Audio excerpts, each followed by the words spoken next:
సచివాలయాల మీద చూడండి, 2 వెర్షన్స్ చంద్రబాబు మాట్లాడినవి మనకి క్లియర్ కట్గా కనపడుతూ ఉంటాయి. అసలు ఎవరు పెట్టమన్నారు గ్రామ సచివాలయాలు అంటారు. ఆ తర్వాత గ్రామ సచివాలయాల వల్లే తుఫాన్ సహాయ కార్యక్రమాలు బెటర్గా పనిచేసినాయి అని వాటి పేర్లు కూడా మారుస్తారు, ముద్దు చేసి భుజానికి ఎత్తుకుని. ఎవరు అడిగారో నాకు అర్థం కాలేదు. గ్రామ సచివాలయం కొత్త కాన్సెప్ట్, దీనికి పెద్ద తెలివి వచ్చినట్టు. 15,000 సచివాలయాలున్నాయి, మీ ఇండ్లకు వస్తాం, మీకు నేర్పిస్తాం కదా.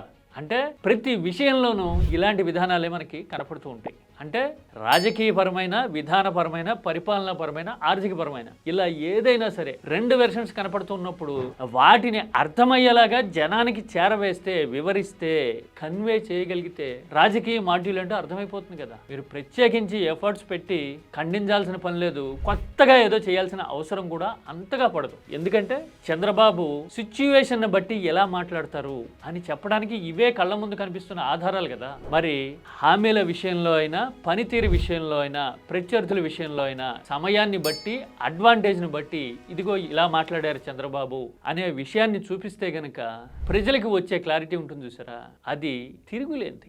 ఏ మీడియా, ఏ ప్రచారం, ఏ అధికారం కూడా ఆ క్లారిటీని డిస్టర్బ్ చేయలేదు కదా. అంటే అవసరమైనప్పుడు స్టాండ్ మార్చుకునే ఫ్లెక్సిబిలిటీ ఆయనకు ఉంది, అలాగే విభిన్నమైన ప్రకటనలు చేసిన చరిత్ర ఉంది. ప్రతి విషయంలోనూ అట్లీస్ట్ 2 రకాలుగా 2 డిఫరెంట్ ఎండ్స్లో ఆల్రెడీ ఇచ్చిన స్పీచ్లు ఉన్నాయి కాబట్టి ఇవి చూపించగలిగితే ప్రత్యేకించి ఆరోపణలు కూడా చేయకర్లా. పైగా ఇందులో ఉన్న బ్యూటీ ఏంటో తెలుసా, చంద్రబాబుని ఎవరో ఖండించక్కర్లా, ఆయన ప్రకటనలు ఆయనే ఖండించుకుంటారు. 2 పక్క పక్కన నాడు నేడు అని పెట్టేస్తే సరిపోతుంది కదా. మరి ఇంత సింప్లిస్టిక్ మోడల్ని ఏపీ ముందు ఉంచితే సరిపోతుందా? అభివృద్ధి విషయంలో అయినా, విధానాల విషయంలో అయినా, రాజకీయ విషయాల్లో అయినా ఏపీకి ఇంతకంటే క్రిస్టల్ క్లియర్గా ఎక్స్ప్లెయిన్ చేయడానికి మరో మెథడ్ ఏదైనా ఉందా?